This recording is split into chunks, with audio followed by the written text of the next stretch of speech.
It's on. Friends,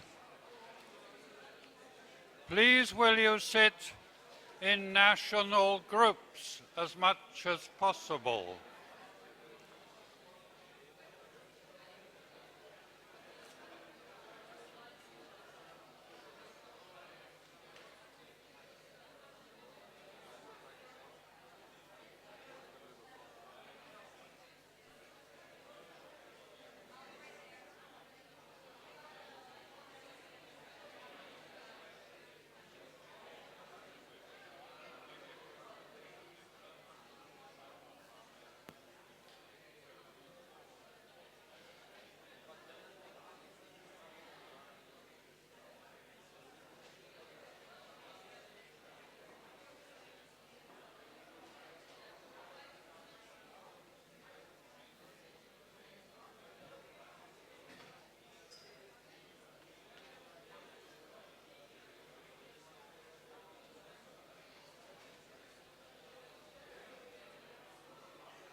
May I ask the platform's member, the person, the organization's people to take place at the chairs here, not there. Radim, etc., etc. So we can start the meeting.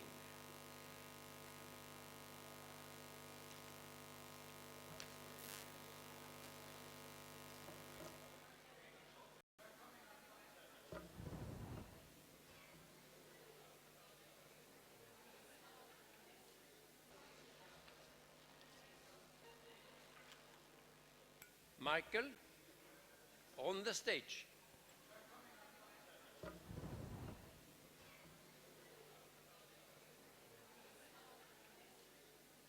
I have never seen them so shy.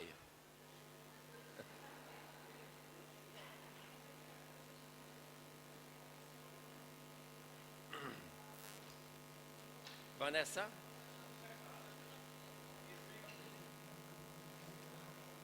Hannes? Wake up, please.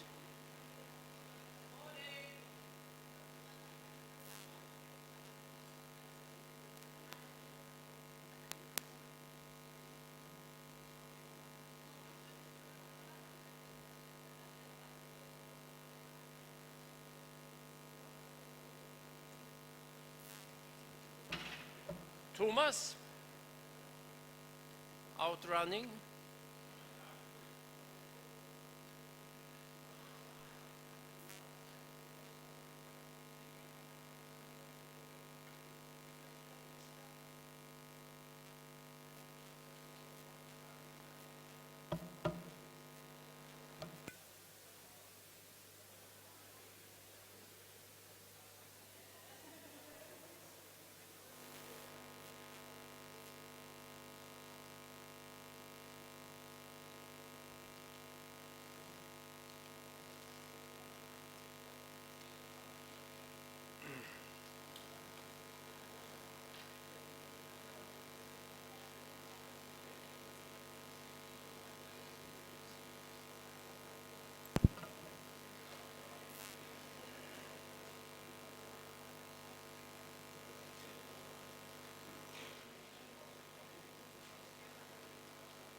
Good morning. We will start in 2 minutes. We have some people still upstairs waiting for the signature, but we will manage so they can arrive. And then we will start, not to lose more time. But you can speak with each other a little more if you want. If you have something to say, of course.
I think we could start.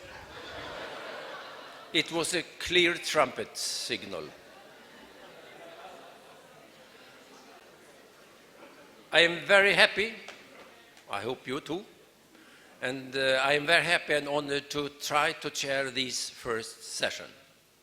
And I want to warmly welcome all of us to be together today. After a very nice evening, perhaps night. I hope that we will have a good outcome, good discussions all over Europe and with our international guests about what is the future for us, for rural areas. So let us begin. I am happy to start to introduce the so-called platform, the persons and the organizations who has been dealing with organizing this second European Rural Parliament. First of all, Radim, Chair of ELARD, please. Oh, you applaud him, very nice. Then we have myself, no need for applause. Chair of European Rural Community Alliance. Then we have Vanessa Halhead, Joint Coordinator, European Rural Parliament, Coordinator of European Rural Community Alliance. Vanessa. Then we have the Master, the Michael Dower, coordinating for Prepare. We have Hannes Lorentzen, also Prepare. We have Thomas Müller, but he is out running somewhere, but you know him. He is a good guy.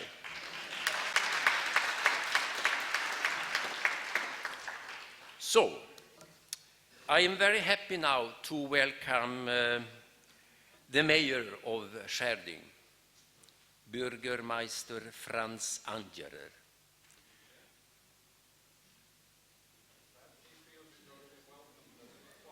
Perhaps you wait for to sign the list, I don't know.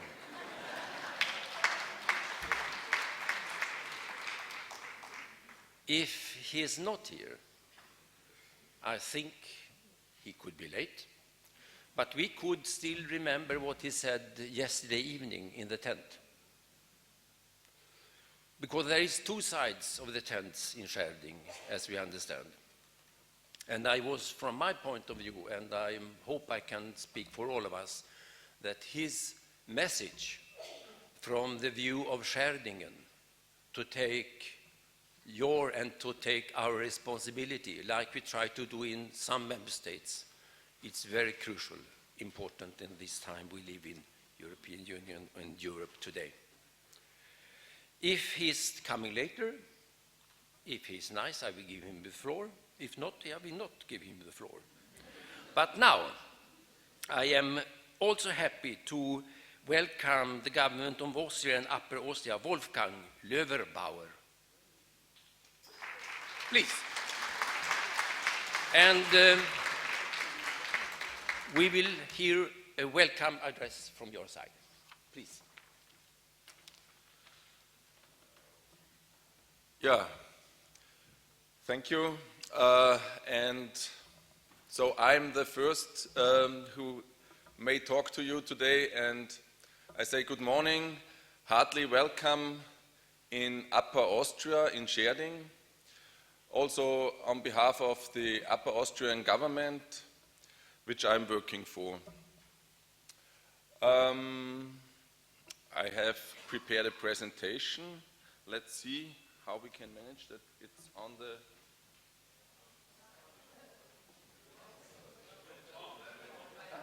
Here it is.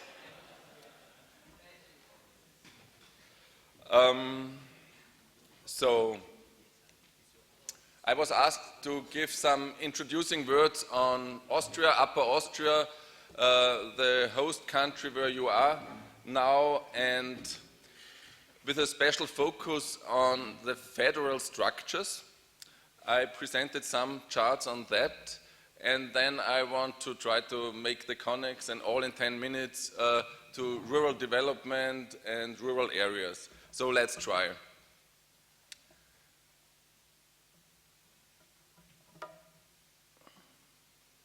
Some things happen like a miracle without my magic hands and some not. So, we are in Austria. Austria is a federal republic with 9 states called Bundesländer. We are now in Upper Austria. That's the 3rd largest Bundesland in the whole Austria. And we are now on the very north western end of Upper Austria and also of Austria in Schärding. You see the red dot. Austria has at about 8.5 million inhabitants, 83,000 square kilometers. I think it's an average country in the middle of Europe concerning size and so on. And we have 2,100 municipalities, which have a great role in rural development and rural areas, of course, as I think in all member states. What's about that federal republic and federal principle? It's like a pyramid with, of course, the Austria and the federal government on the top, then the 9 Bundesländer states, and there's one of these 9 is the capital Vienna, so it's a special case. It's at the same time municipality, state, district, and so on. Then we have districts, and then we have the municipalities. The legislative and executive powers are shared between the states, Bundesländer, and the Federal Republic.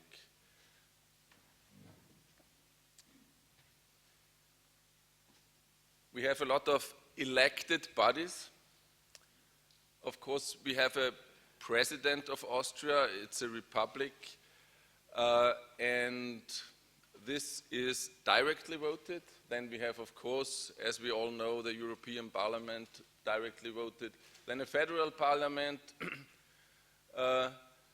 with 2 chambers, Nationalrat directly voted, and the Bundesrat with delegates from the states. That's the same system as in Germany, for example. Then we have the regional parliament called Landtag, that's also directly voted, and we had the election 3 weeks ago now in Upper Austria. And then the municipalities, and though they are not a legislative power, there is also a direct voting of the mayor and of the municipal council. Both is directly voted.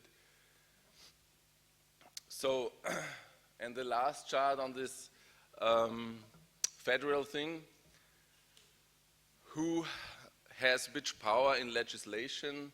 That's in a federal republic quite complicated, not centralized, but all decentralized matters are complicated. Nevertheless, they have also advantages.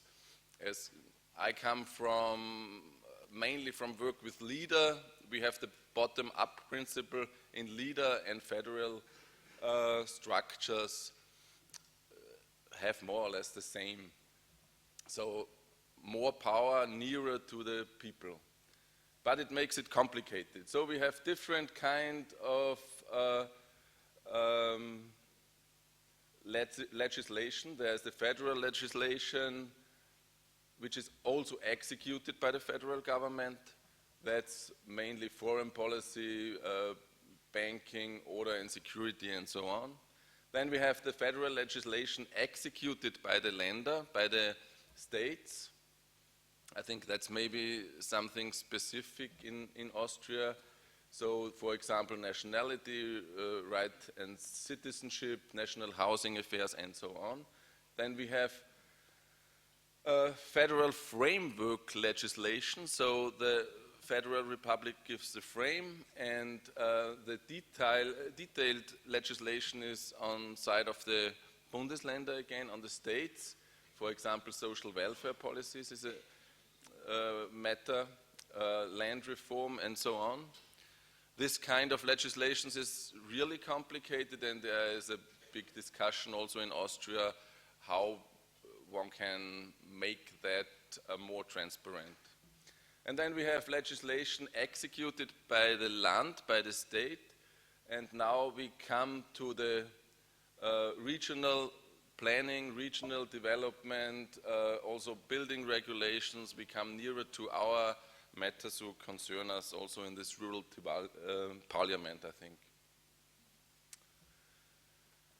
Yeah, that was the federal thing. Now, Upper Austria, just very short population, 1.5 million, 11,000 square kilometers. We have 15 districts and 400 municipalities. Upper Austria is a center of industry and in Austria, steel, plastics, environmental, engineering, mechatronics, but it's also a touristic region, especially in the south, where we have a part of the Alps and a lot of lakes, and there's also quite a lot of tourism. Rural development and rural regions always consist also of agriculture. Agriculture is a small-scale agriculture in the whole Austria. The average size of a farm is 19 hectares of farmland, and yeah, it's also for European, compared with other member states, quite small. The number of farms decreases. Here we have a small glimpse on forestry and, as I would say, landscape in Upper Austria. We have the alpine space in the south, a lot of forestry, and as a whole, more than 50% in Upper Austria is woodland. And we have the central part of Upper Austria. Schärding is on the northern edge of this central part, where we have few woodland, a lot of arable land, a lot of industry, a lot of inhabitants. And then we have the hilly countryside north of the Danube. Some of you visited this region yesterday. What about European rural development in Austria? Concerning the ESI funds, Austria has quite a big share of the EAFRD. At about 80% are for the rural development. The European Social Fund is at about 10%. The ERDF, so the regional fund, is at about 11%, and it's no surprise that this fishery fund is not too large, as we have no border to seize here. And how is this money shared into measures? Just a small impression, we put a lot of money in climate change, small and medium enterprises, environment, and resource efficiency is the third thing. So these three things together make three quarters of the whole.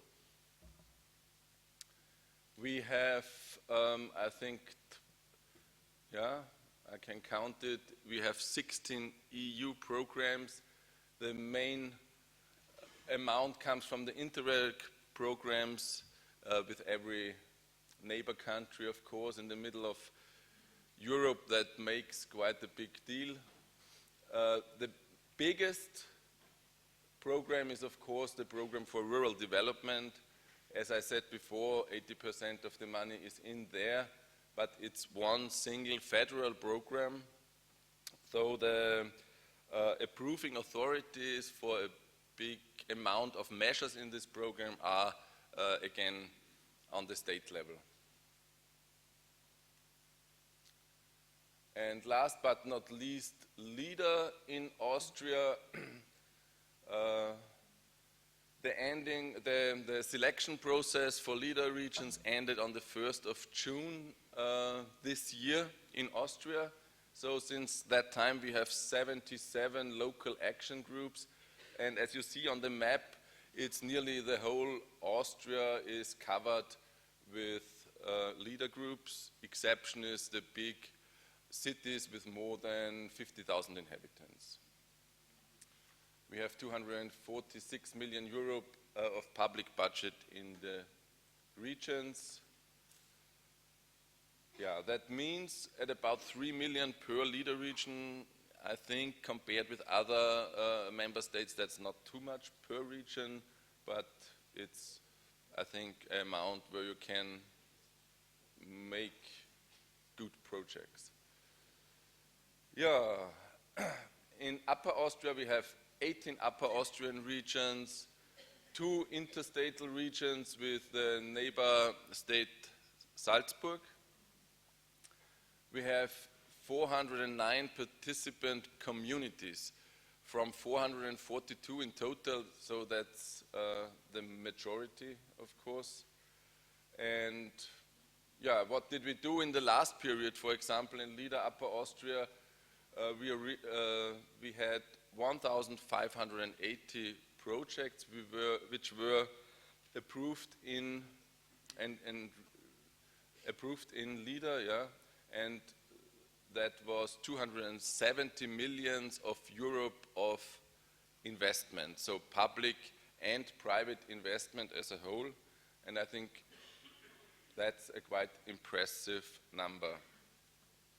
So that was, I hope, not too long introduction into Upper Austria, the federal system of Austria, maybe for some other countries a different type of legislation system, and a small glimpse on the rural development programs and LEADER.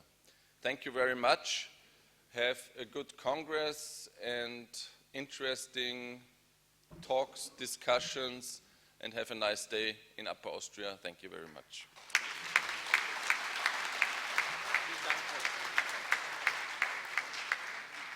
Vielen Dank, Wolfgang. I think it's very good to know where we are and how it is.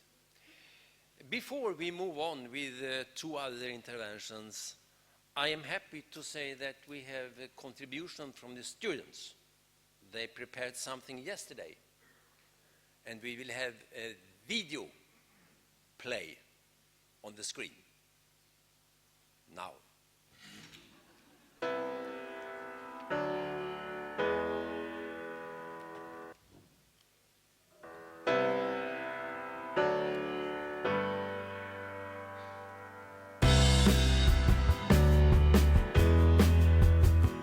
Right, so we are the 2 coordinators, Michael Dower and Vanessa Hallhead, of the European Rural Parliament.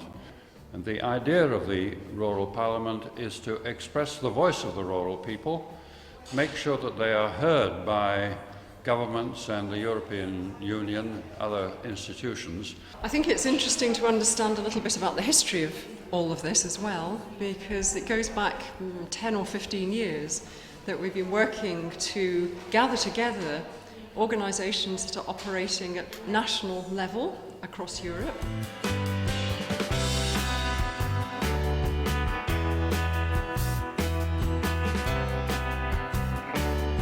I am Christina Timo from Estonia.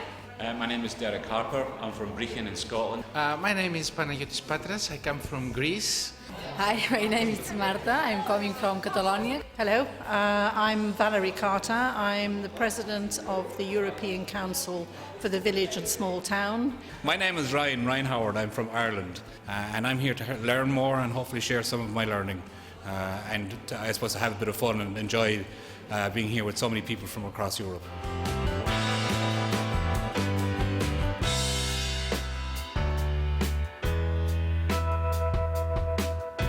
I expect very much to exchange all the questions related to rural development. Hello, my name is Pedro Brosay. I come now from Berlin, Germany, but I used to live in Brussels for a long time. I worked on the leader approach, and that's why I'm here, helping the organizers a little bit with the rural parliament. Hi, my name is Isabel. I come from Sweden, and I am very new to this area, so I look forward to learning a lot about Europe and rural developments. My name is Guðrún Gísladóttir. I come from Iceland. My name is Ibrahim Torul. I'm coming from Turkey. My name is Deborah. I'm from England. Hello, I'm Siv Lindem from Sweden. I expect that in Schärding I'll establish lots of contacts with some other important actors of the rural development, and I'll learn a little bit about the European instruments for starting something for the LAGs, for Leader Plus component of European financial instruments. Hello, my name is Rui Batista. I'm from Portugal, and I think you know Portugal is the most beautiful country in Europe. And you know what I'm doing here? I'm trying to share some information, some ideas about the rural development, and that's what I want, to be more rich and to know more things about the landscape of Europe, landscape with people. That's my opinion.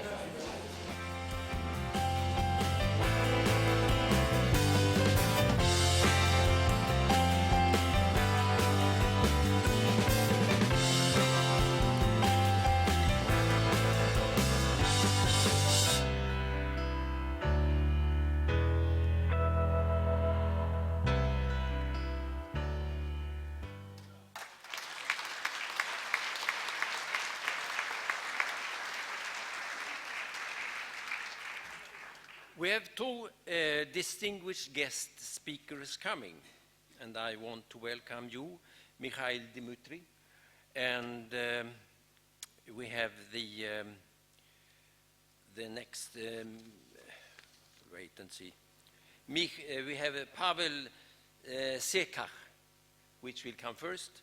You are really welcome. We have other distinguished guests participating. We have the representation from European Commission, Agriculture and Rural Development, Mikhail. And we have the, still Mikhail. And we have also the European Commission for it was Agriculture and Rural Development. We have also from Austria, Federal Minister Christa Rockenbauer-Peil. And we have Wolfgang Löwebauer, which we already have had. We have also some delegation from European Economic and Social Committee in the hand of the president of the section for agriculture and rural development. And you have already seen him yesterday. You cannot forget him, Brendan Burns, depending on he comes from Scotland. And he dresses like coming from Scotland. I also want to welcome European and international organizations to this event. We have representation from ECOWAS, some of you. We have from Euromontana, we have from European Network for Rural Development and RRD. We have also 3 persons from Forum Synergies. And we are very happy. Yes, you are there. We are very happy that you are here, and in a different way you have also contributed to organizing these events.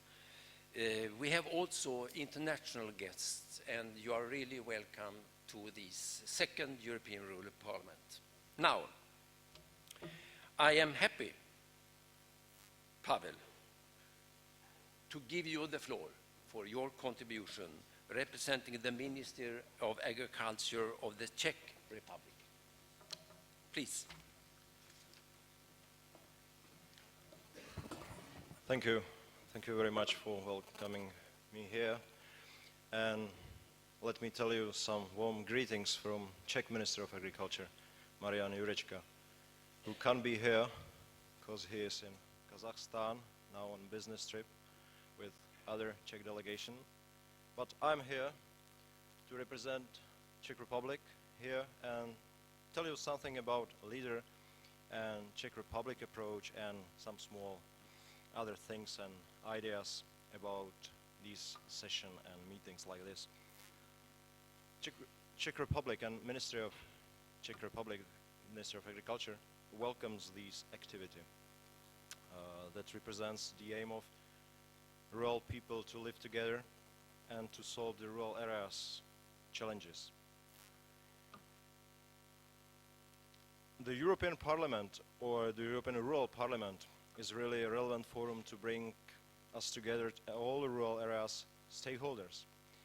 And we welcome the activity of the Rural Parliament in Czech Republic.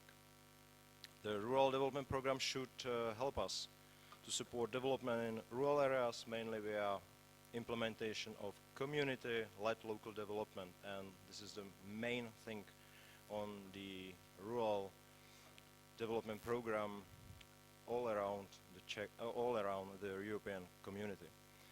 In Czech Republic, we've got 180 local action groups, and if I compare it with Austrian 77 local action groups, we've got also covered all area of Czech Republic. It depends the size of the local action groups, but the Czech Republic is mainly covered as all. What is necessary to mention here, and I believe could bring more other challenges and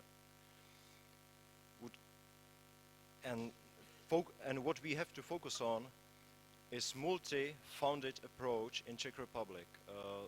In the period 2007 and 2013, there was only a rural development program in agriculture, for agriculture.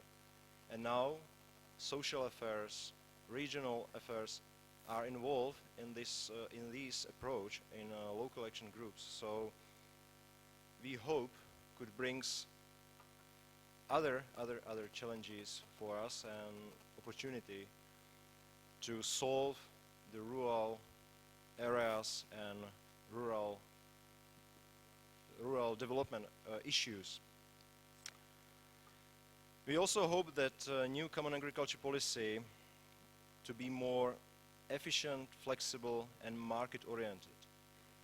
And we are convinced that it will contribute to ensuring more competitive and sustainable agriculture and viable productive rural areas, and which should experience even more intensive animation and development.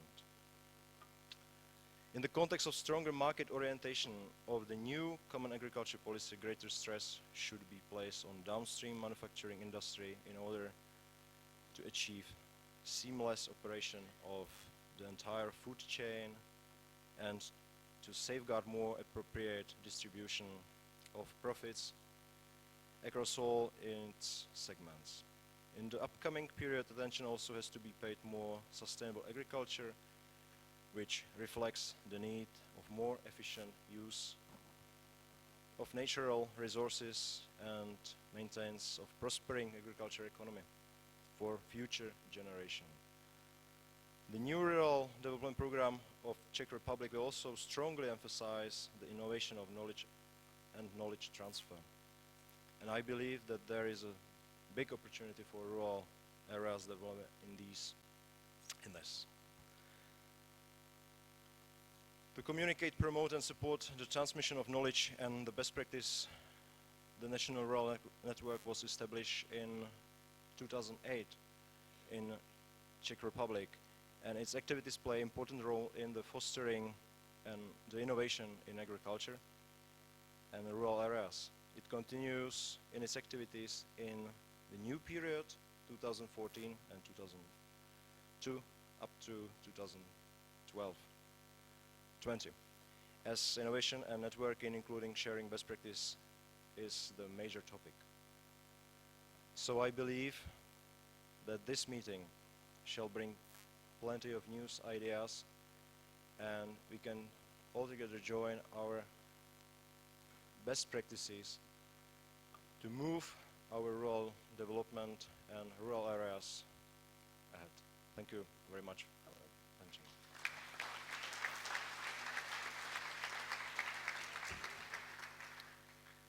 Thank you very much, Pavel. And I think we could add that we are happy that just last year we could celebrate the 10th anniversary of the enlargement, and we are happy that we are together. I also know that Czech, you have chosen, I think you are the most member states who choose the so-called CLLD, Community-Led Local Development. And I also know that together with us is one of the most strongest lobbyists for this tool, new tool in the rural development, Roman Hacken. But now I am happy to give the floor further on to Mikhail Dumitru. And after his intervention, we will come to the most important topic for today. Wait and see. But listen first to Mikhail. Don't forget.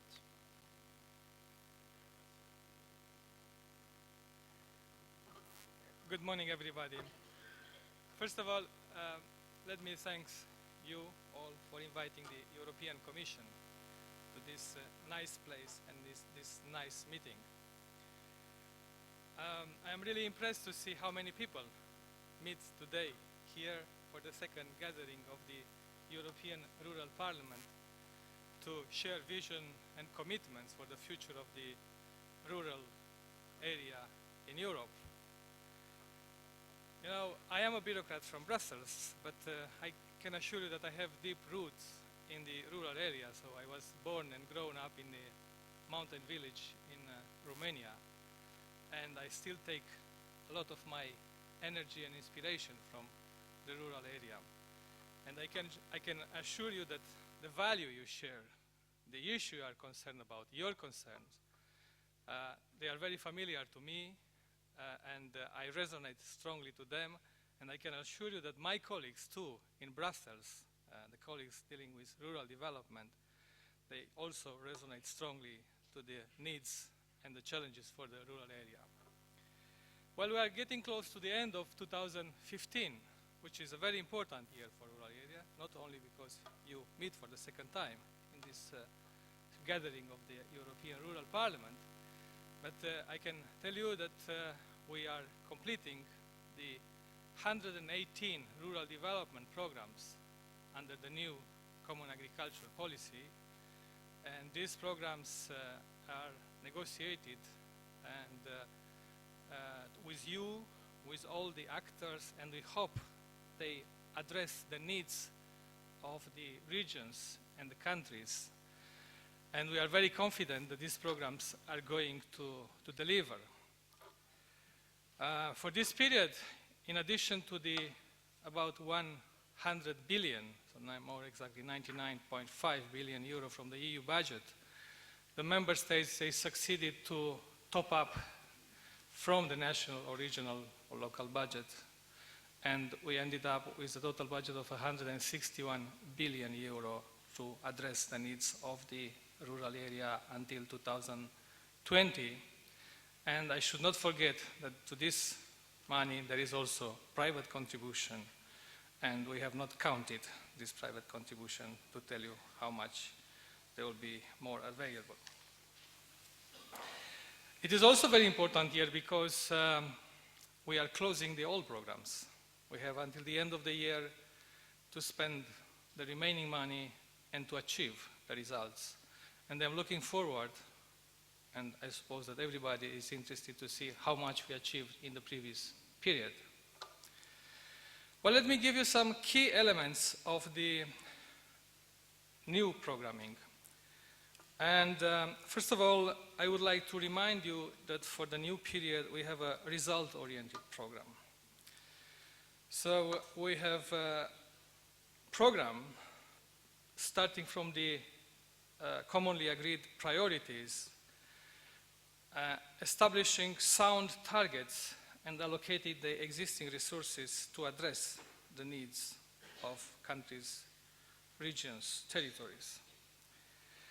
So our policy now is more and more oriented to deliver results and to achieve good results and good value for money. And I have to tell you that in a period where there is an increasing pressure of public budgets and there is less and less public budget, we have to demonstrate that our policy delivers because we need to show this good value for money. You know that we have established a good mechanism to monitor and evaluate the achievements. And I'm looking forward to work with this mechanism and to measure the achievements and to assess and make the necessary correction. And I think you should also be interested to contribute to this new system and to work with the results of this system. Another key element is the partnership principle. So rural development priorities at the level of member states of region have to be established in partnership with stakeholders. And you know this is a principle which is well embedded in the new legislation for the new period. It is mentioned in the Common Provision Regulation. And we also issued a kind of code of good conduct, and we follow in the programming strongly to ensure that this principle is respected. I mean, we got feedback from you, from stakeholders, and we see that there is still room for improvement for applying correctly the partnership principle. And therefore, I invite you to work together to improve the partnership principle. But the partnership principle does not end with the adoption of the program. The partnership principle also is very important for the implementation. And we count on you to participate in different gatherings and in different fora where we have to apply the partnership principle. I'm speaking about the monitoring committees, I'm speaking about the civil dialogue, I'm speaking about the rural networks, national or European rural networks, and any other occasions like this one where the partnership principle should play. It was already mentioned the local development, community-led local development. I remember some years ago in the period when we were discussing the new proposal for the new reform, I met Michael Dauer in Poland somewhere, and I was with Pedro Rosé and some colleagues from the Commission at the time, and there were some concern about extending the leader approach to other areas and allowing multi-funding and involvement of the other funds. We consider that LEADER is a very powerful tool which proved over more than 25 years to deliver good results. And especially LEADER delivered good results in area where other more classical policy have not achieved so good results. And therefore, for us, it remained a very successful policy tool. And within the new context with community-led local development and multi-fund, I think that the LEADER local action groups can cooperate not only with the countryside and with the, let's say, fishery flags, but also with urban territories. And the limitation we had in the past on getting in, covering actions in the fringe between rural and urban, we hope that they've been removed now. And we have in the programming some good examples of applying the CLLD and applying the multi-fund and I think we have a very good example, and my colleagues indicated to me a very good Swedish example, where they are using CLLD and multi-fund to cover most of the territory of the country. Well, we have now figures on the table, because I told you that we completed the programs, and for the period 2014-20, there are about 2,400 local action groups covering more than half of the EU rural population. And we consider the lags, they have a big potential to unlock the development, growth, and job creation in rural area. And the lags aim to create around 50,000 new jobs for the period in rural area. Leader will contribute to the balanced territorial development, and we hope that we can develop our local areas, our territories, and we can deliver a lot with Leader. Another key factor is the young farmers.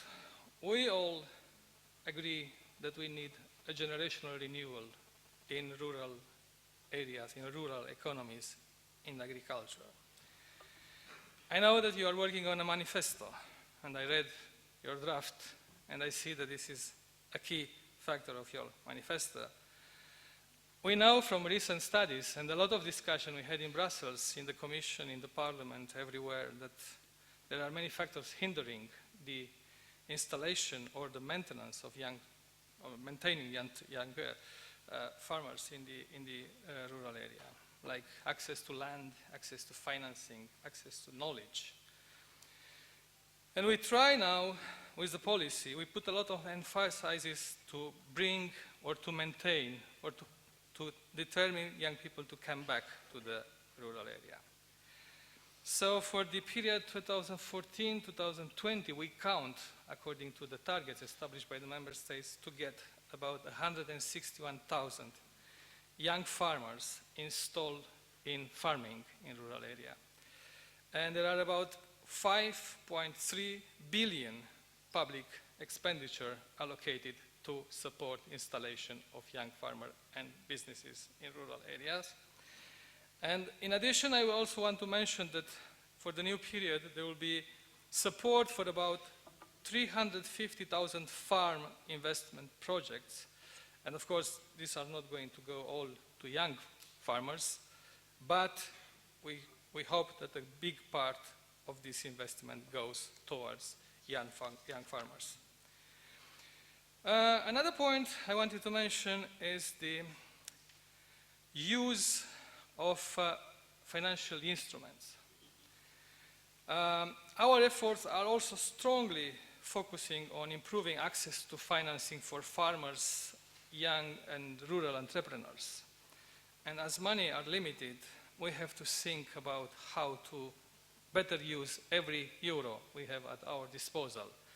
And we consider that the financial instruments can leverage a lot of additional financing and attract additional financing in the rural economy, but we also consider that this will determine a kind of a change in the attitude and in the mentality and develop a more entrepreneurial behavior of entrepreneurs, of businesses in rural area.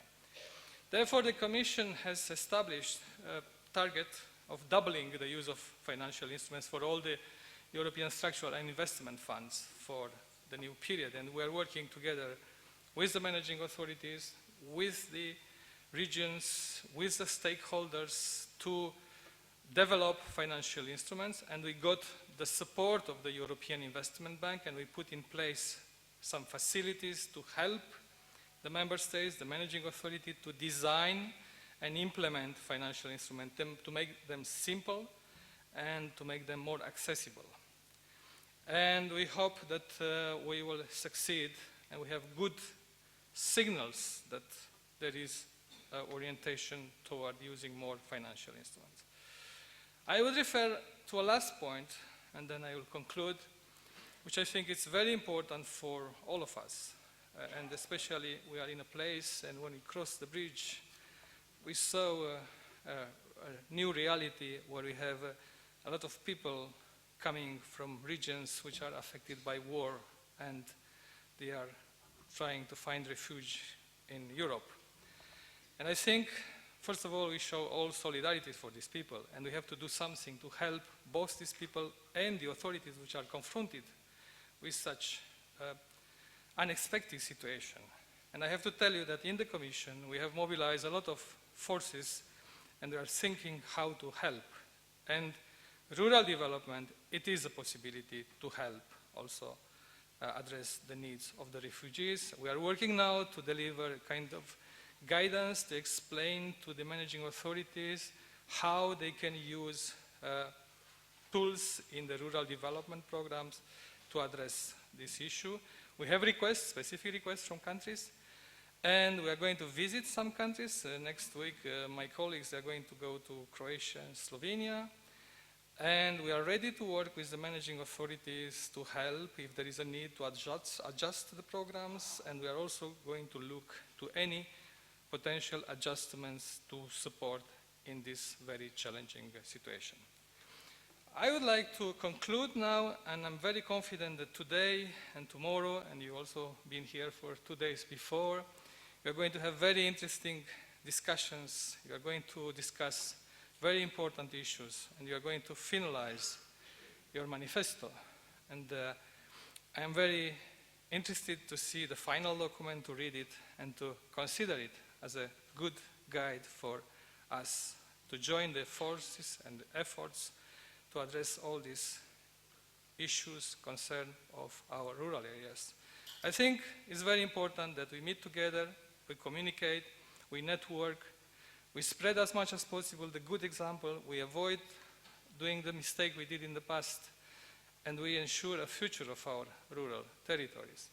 I would like to assure you on behalf of the Commission that we are open to discuss any new ideas. We are looking for innovative ideas, for new proposals, and we have to prepare the future of our rural development policy, the future of our rural development territories. I wish you a lot of success these days with your assembly. Thank you very much.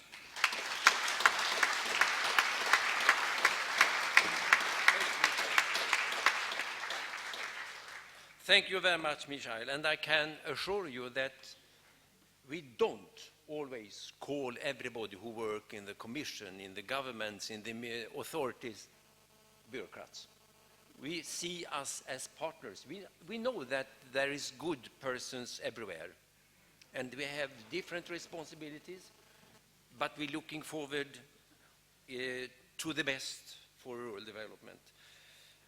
But what can you do when you have a council, when you have governments, at least in European Union? I mean, the budget, you talk about the program period between 2014 and 20. We are in the end of 2015, and everything is not implemented. Depending on that, the governments, the council, couldn't decide in time. The last decision for the budget was taken in the end of 2013 of the European Parliament. This is a challenge for us working with rural development and the different programs.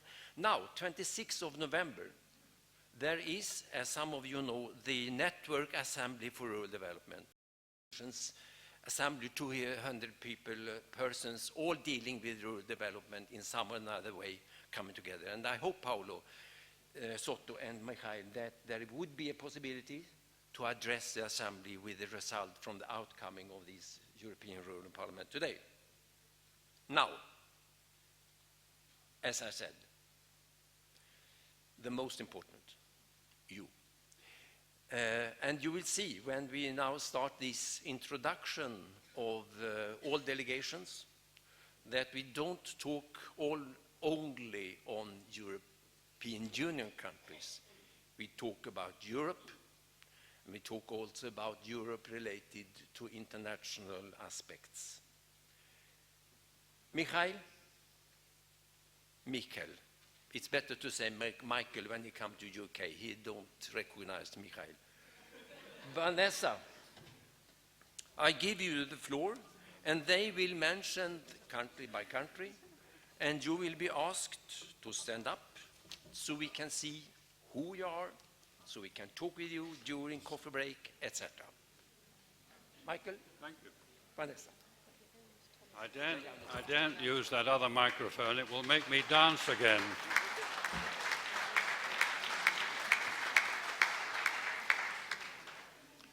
I must tell you that I was greatly encouraged by Mihai Dimitru's speech, and you will have noted his reference to refugees.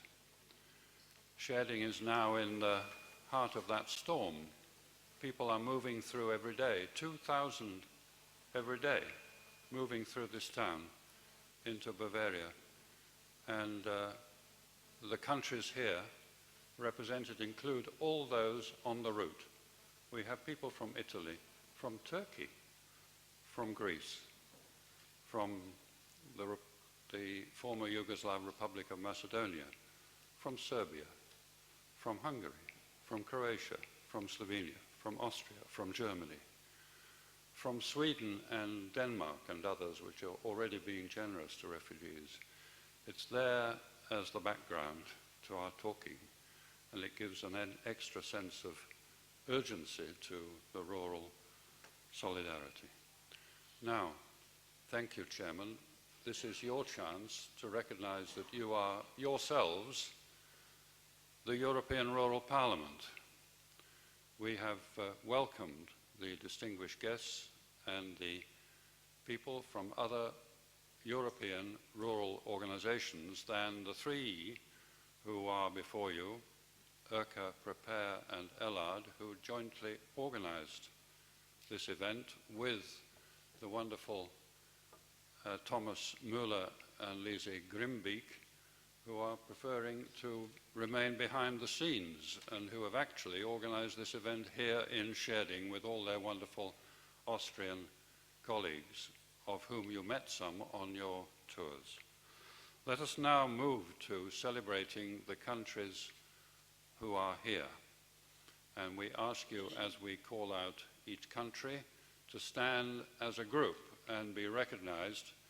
The time doesn't allow you all to introduce yourselves, I regret, but please will you stand when your country is called, and you will be applauded and given 12 points.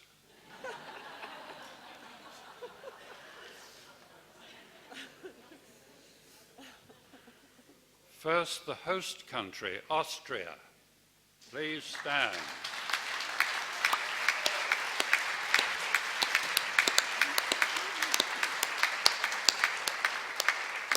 Thank you. Secondly, Armenia. Where is Anahi?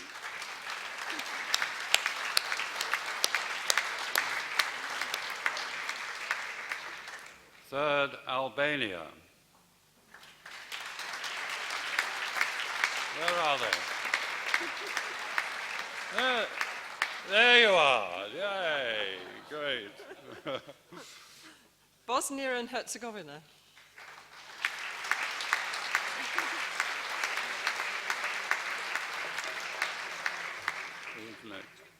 Bulgaria.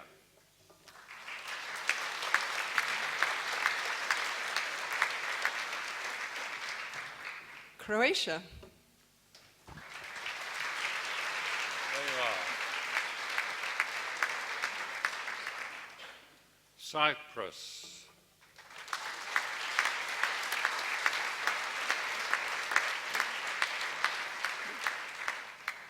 The Czech Republic.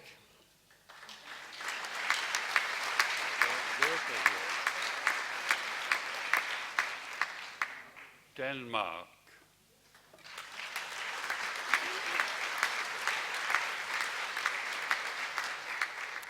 England.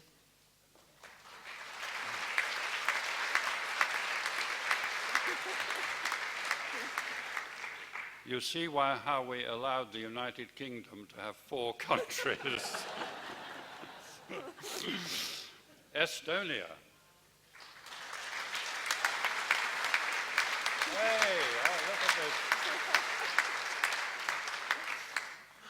Finland. Where are they? There they are. I hope that the camera is giving you some sense that there are people upstairs. Germany. Now, the German delegation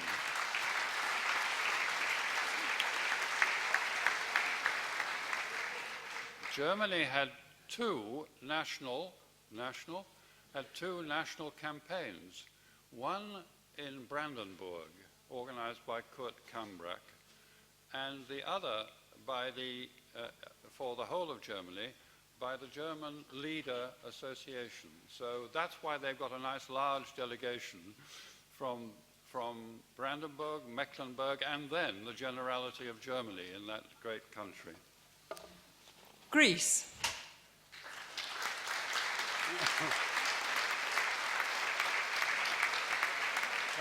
Panos up the top. Hungary.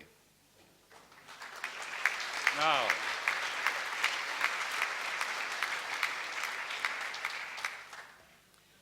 Iceland. there they are. There they are. You will hear Omar Ragnarsson singing this evening. Ireland.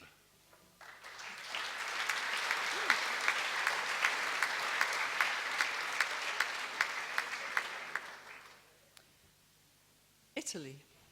One lady. There she is.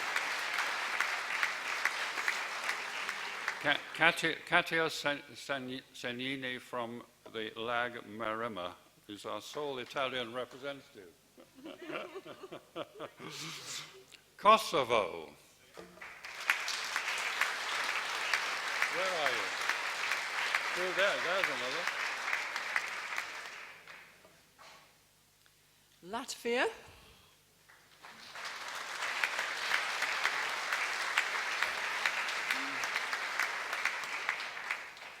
Lithuania.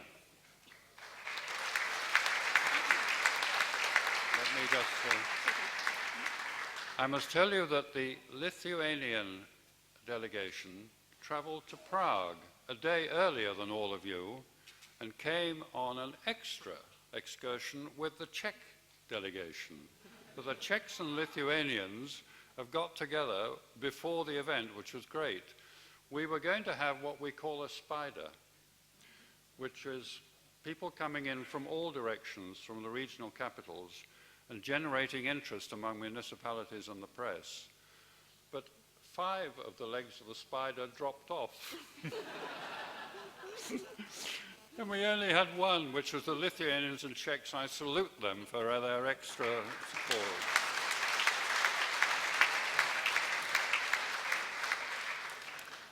Former Yugoslav Republic of Macedonia.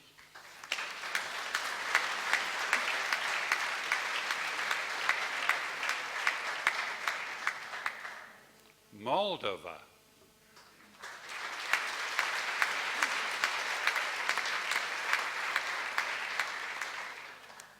The Netherlands.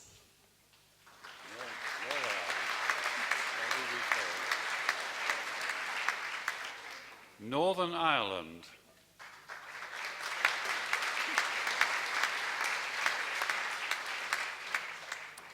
Norway.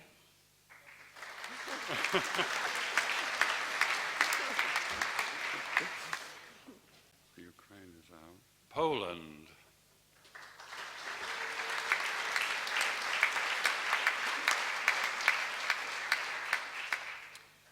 Portugal.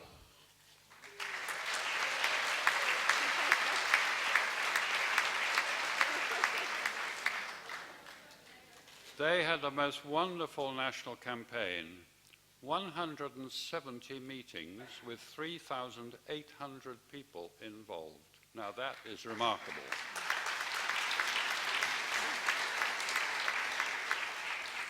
Including the Azores and Madeira, where I take my annual January holiday. Romania.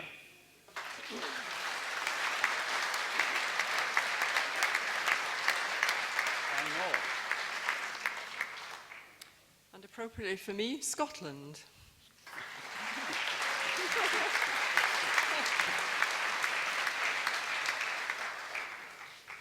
Serbia.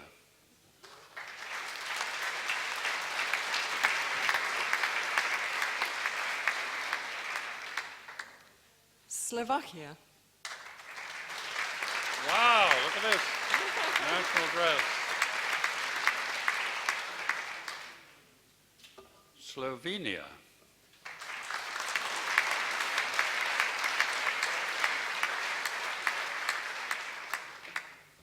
Spain.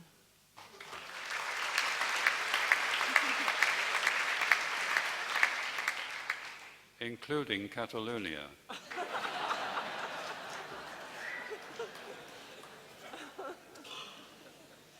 Sweden.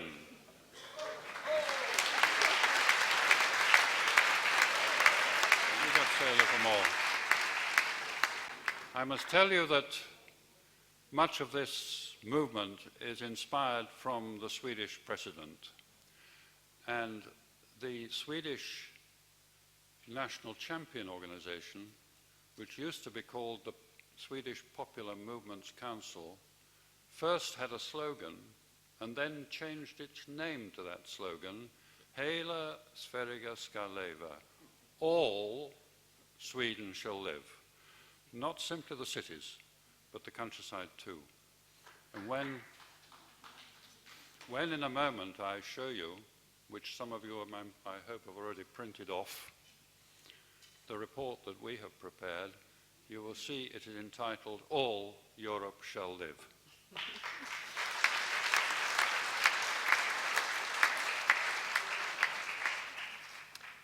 Turkey.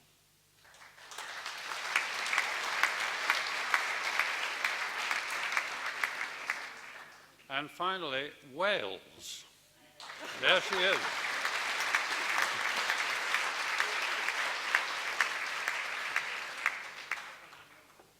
I can now say to the chairman, after we've had 3 formal speeches already, the European Rural Parliament is assembled.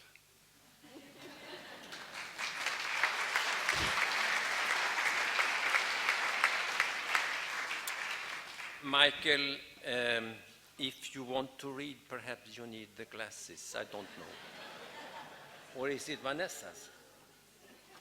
Could I sell them to somebody who will pay? I would ask Michael and Vanessa to stay because they will continue a little to explain a little of the program. But before, perhaps, if I may, Michael, there is one guy in the house which is a little older today. And I think that he could be seen as the initiator, even in Sweden, of the Swedish Rural Parliament from the beginning 25 years ago. Mr. Bond, you are 1 year older today, but you are the initiator of the whole concept.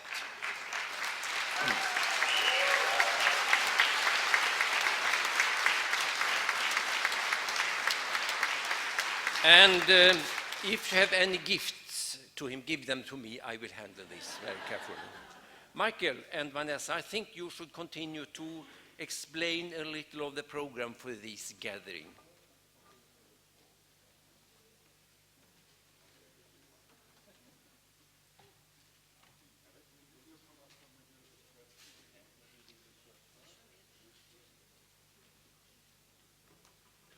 I've been reminded, and I'm ashamed, we forgot a country. Belarus, where is...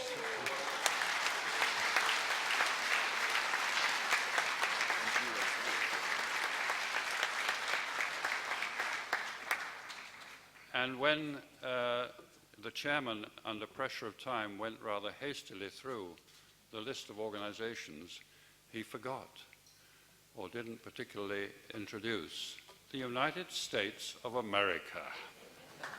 Where is Juliette Marjot? There she is.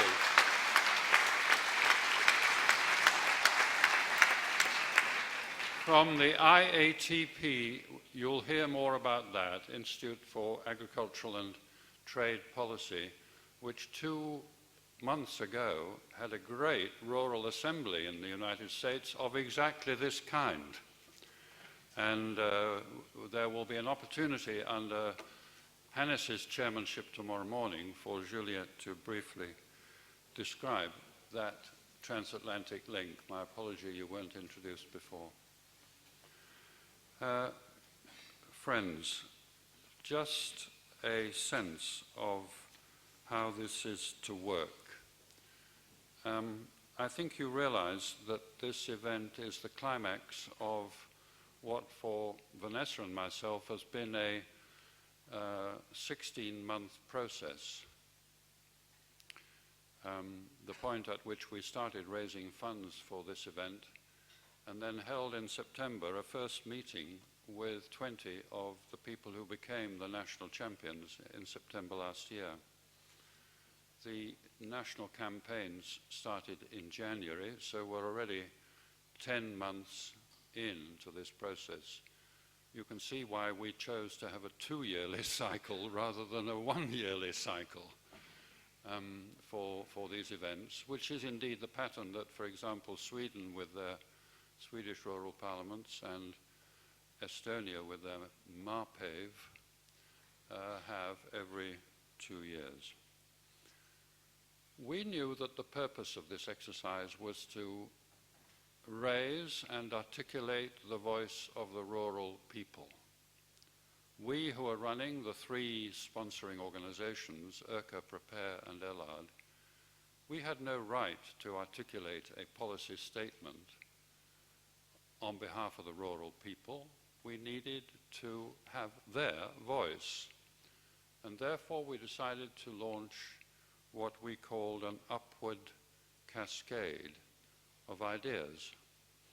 And in order to do that, we sought the help of what became a family of 36 national champions or coordinators.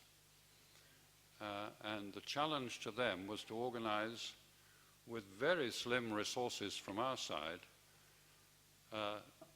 national campaigns to gather ideas at local level, to bring them together, if it seemed appropriate, at county and regional level, to synthesize them at national level into national reports. If later this morning we get permission from them, we will be putting those reports onto the website. But meanwhile, they became the raw material from which I pulled together this report. All Europe shall live, the voice of rural people.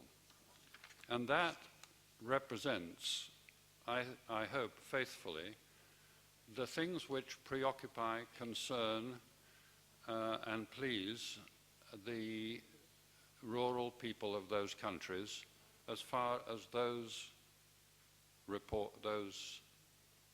programs, national programs of action, and those reports could show it.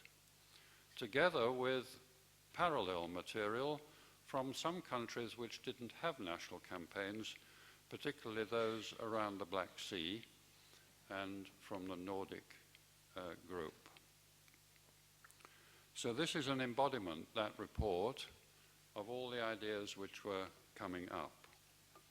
And then we came to the interesting bit, and that's the manifesto.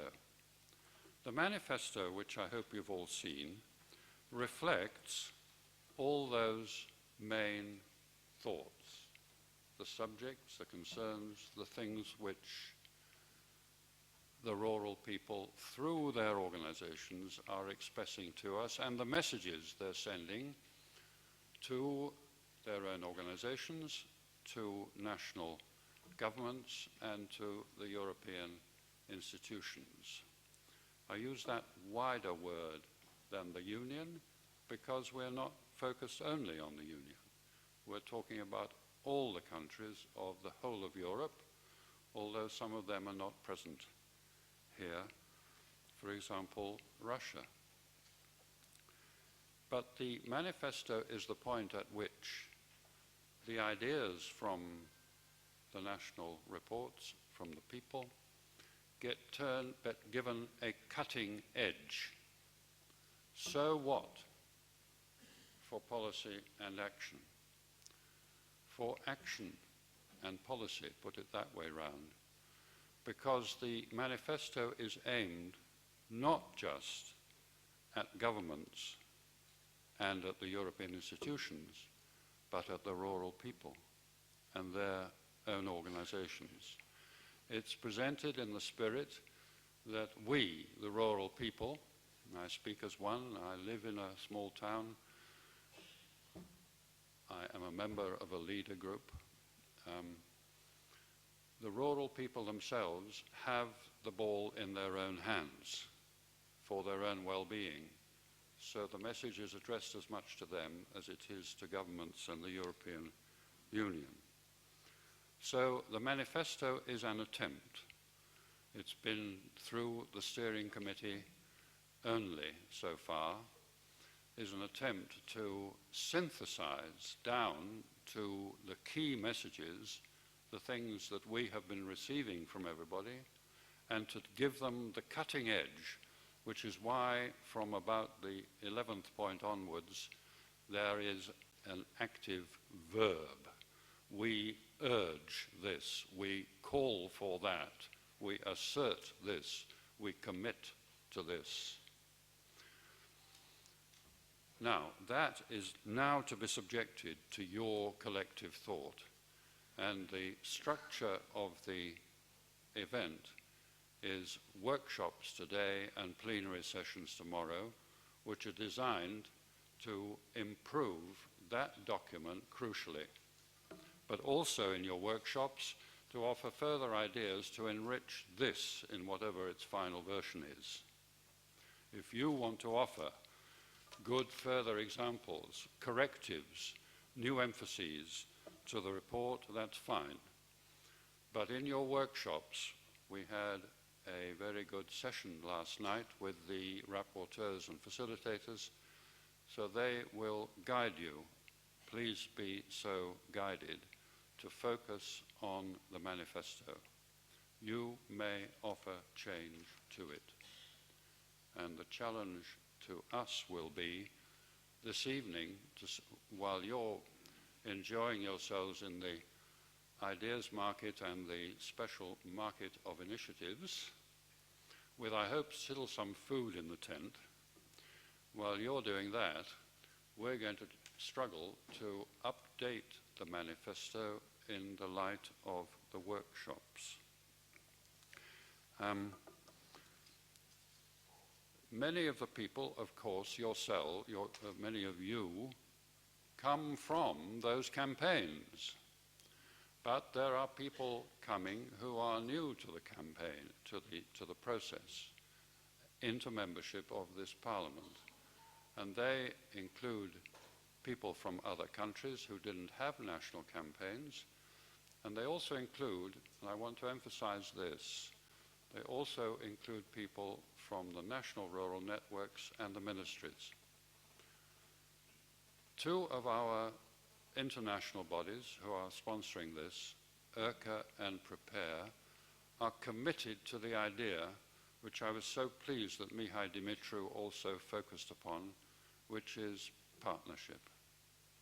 We seek not only to strengthen civil society, but to build trust and then partnership between rural stakeholders of all kinds and governments. Neither side can do rural development alone. Governments can't make rural development happen alone. Rural stakeholders need the support from government, not only of the money that Mihai talked about, but also a friendly climate of law, of civil rights, of regulations, and so on.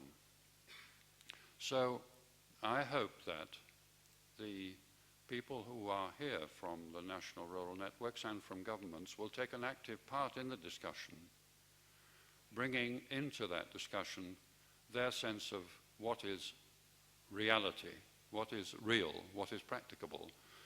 Politics, the art of the possible, if you've heard that definition. That they can help us to articulate the manifesto, which is a civil society manifesto, in ways which are realistic.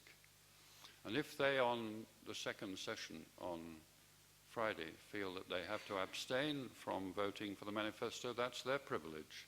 but please, meanwhile, will they contribute actively to the game. You will find in your working groups that there is quite a sharp emphasis. What message does that working group wish to send to Europe, to rural stakeholders, to governments, to European institutions? And that message is what we want to bring into the manifesto. So the process then will be that this evening, while you're enjoying yourselves, well, I hope you'll enjoy yourselves in the workshops too. While you're enjoying yourselves, we will improve, we hope, the manifesto, and we may come late to the cruise, but at the point where you turn round, having gone downstream on the Danube, how can you come to a serious conference and still be on a cruise on the Danube? The point that you turn, we will, with trumpets, bring the updated manifesto to you, so that you can work all night rehearsing your reactions. And then tomorrow we will have two sessions, one chaired by Hannes Lorentzen, which will include a general discussion, so you can all have your say.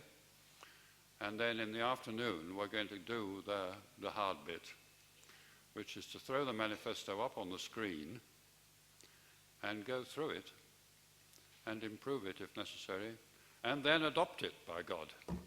That is the aim. Now that's the logic of the operation, and I hope that that's clear.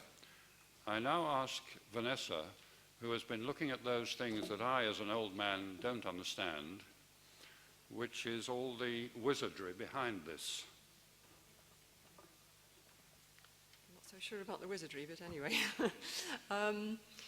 Yeah, we were conscious that this rather elite gathering of 250 odd people are the only people who have been privileged to be here all the time for this stage in this very important process.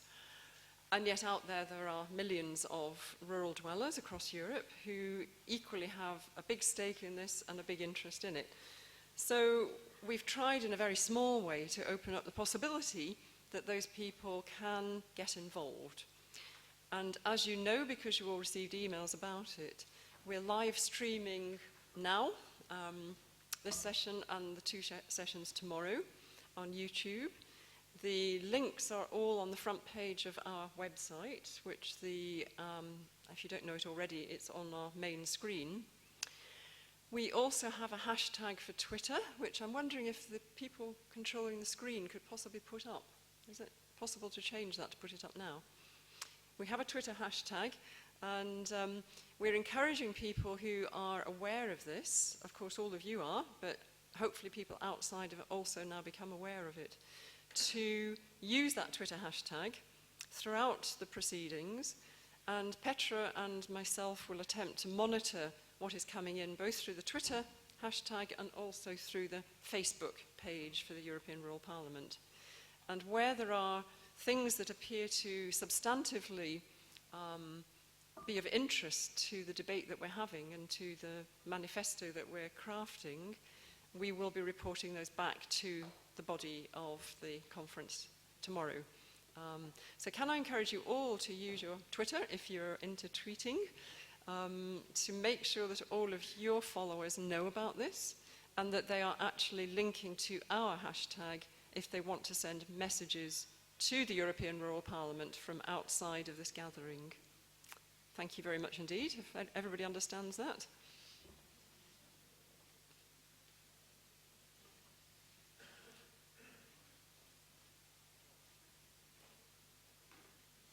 So I think now we go on to some domestic announcements about what's happening from the point of view of Thomas and Lisa.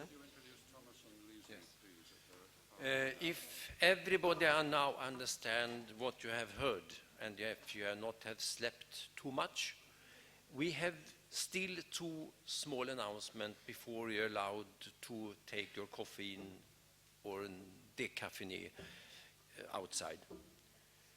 We have on the stage now Thomas, stand up.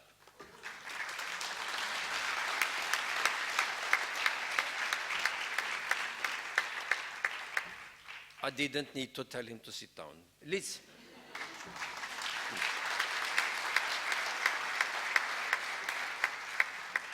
And already now, I think we can really thank you for, we understand that you have had a hard work until now, and it's still not finished. But Thomas, you have some announcement to do.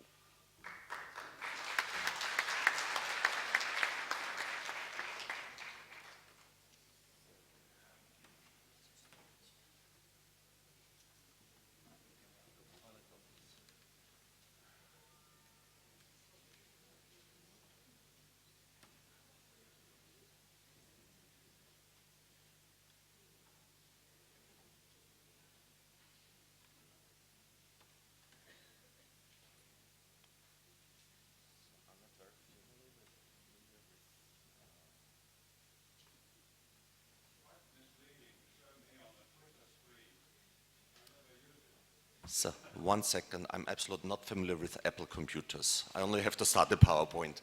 But the video team Sage will now show you the Twitter account so that you see what happens already. Does anyone, do you know? No, I know, but who can help me with? What do you want? To start the presentation from here. I don't know how. Open the course.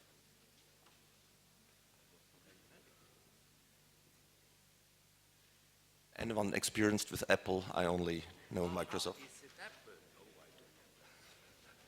Anyone here? Open presentation Apple. But we have... Okay. Michael is coming, thanks. Das hat genau gar nichts gemacht.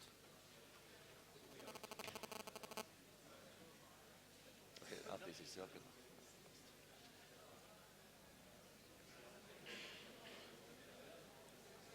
So sorry, I have to tell her I studied software engineering. Okay, thanks.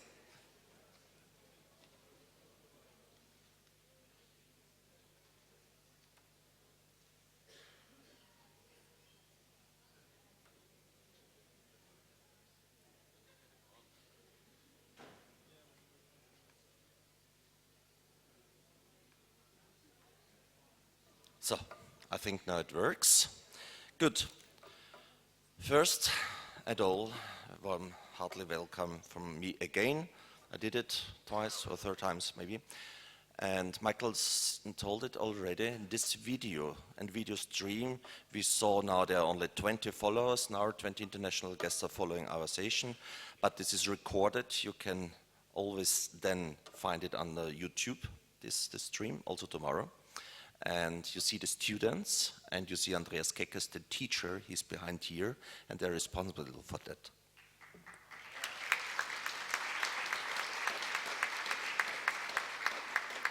So, I give you only a few final instructions now, very important instructions. So, first at all, some of you asked, where are the workshop rooms? This is so complicated, they are spread around Schärding, you never will find it. So this means that you need really a good discipline, being on the right place to the right time, because some young hostesses from the high school will be here with signs. This is not a demonstration against the European Union. You will find your workshop number on the sign, yeah? Follow me to workshop 2, follow me to workshop 3, and these hostesses will leave. And when you have passed this group, you will never find this room again. So you can go to a hotel and sleep a while. Okay? Good. You can write it down, maybe. You see Rathaussaal and so on, but however, you will not find it. Yeah? Good. So, please, be here after the coffee at 10:50 in front of the Kupin Hall here, and the hostesses will wait for you and bring you to the right workshop room. Then you can go back the second, please. 50, yes, yeah, 10:50. So, second, lunch is from 12:30 to 1:50 again. Please check your badge where you will have lunch. 100 will have lunch here in Kubenhall, 150 around will have lunch in the tent. And this is not only to split it because of the capacities, it's also we resorted you. Sometimes we destroyed the national delegation so that you have the occasion to get some new contacts. Okay? And it's everything written on the backside of your badge. On the backside you can read lunch at Kubenhall, lunch at exhibition tent. Okay? Please, the catering service are strictly advised not to give a lunch where on the wrong place. Good. The next meeting point, you have all this at the backside of your badge. It's at 1:50 in front of the tent. And again, our hostesses will bring you to the next workshop rooms. Okay. Shall I first? Okay, good.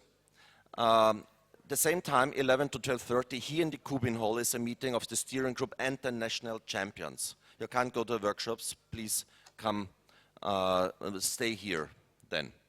So, a coffee and, bread, not bread, break snacks, I like to write, sorry, only in the Kubenhall. Water and coffee is for free, all other drinks you have to pay are on your own expenses. The market of initiative is from 3:45 to 5:30 in the exhibition tent. Marina Guedon will lead these sessions. The same time is the workshop of rapporteurs and coordinators in the choir room. This is close to the Kubenhall out the door, right next door. The bus group Best Western Hotel, the bus group, all who have to come to Passau before the ship cruiser event, the bus will leave at 5:30 in front. This is the bus stop behind the tent, you will see it.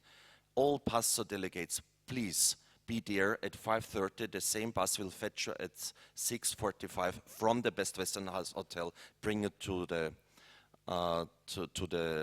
cruiser then. All other buses will leave at 6:30 on the same place where you yesterday were during the field visits.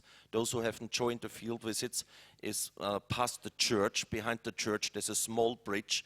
Go over this small bridge and there are the buses. It's 2 minutes from the center. Okay?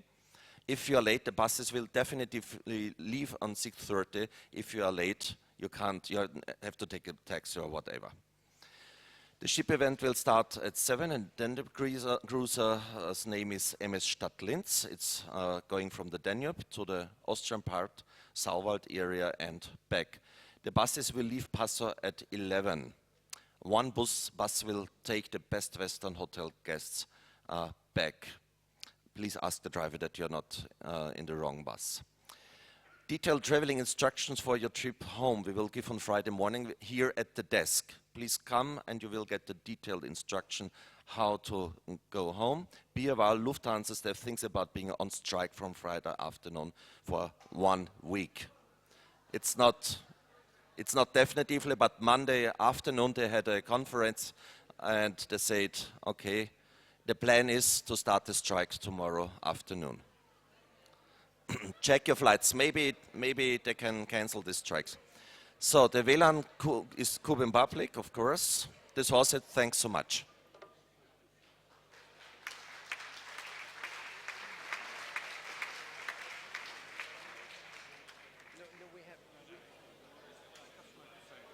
We have another message.